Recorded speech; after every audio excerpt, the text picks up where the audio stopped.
97. 97, c'est le nombre d'adultes et de jeunes que j'ai appelés au baptême à l'occasion de cette fête de Pâques. 97, c'est-à-dire à peu près le triple d'il y a seulement 3 ans. Et la tendance est la même dans tout notre pays, puisque en France, cette année, nous allons passer le cap des 20 000 baptêmes d'adultes et de grands jeunes pour cette fête de Pâques. Ce chiffre, c'est à la fois une surprise, une joie et une responsabilité. Une surprise d'abord devant l'inattendu de Dieu. Parce que chacun de ces chemins vers le baptême est original. Il y a autant de raisons de se mettre en route qu'il y a de personnes qui font ce chemin. On peut cependant repérer des constantes. Souvent dans ces chemins, il y a des chocs de vie.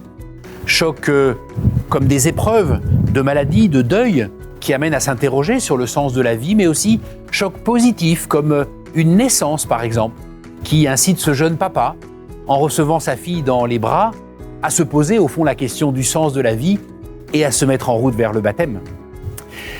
Ce chiffre de 97, je vous le disais, c'est aussi une joie de constater la générosité de Dieu, générosité envers ces hommes et ces femmes qui, véritablement, en marchant vers le baptême, font d'authentiques expériences spirituelles, parfois des rencontres avec Dieu qui sont spectaculaires, mais aussi générosité de Dieu envers nous.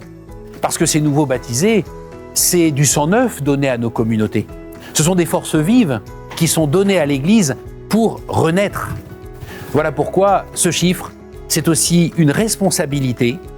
Serons-nous au rendez-vous de Dieu ? Je crois que nous n'avons pas encore pris la mesure de ce qui nous arrive actuellement sur ce terrain des catéchumènes.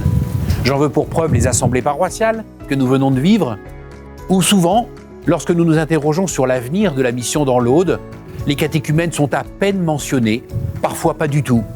Ou alors, sur un mode encore très mineur, comment allons-nous les retenir ? Comment allons-nous les garder dans nos communautés ? Alors que la question n'est pas là.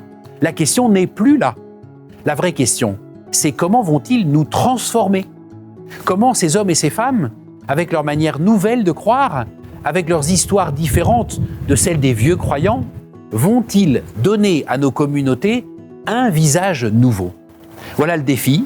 C'est véritablement un défi de renaissance de l'Église dans l'Aude comme partout en France. Et ce défi-là, il est passionnant.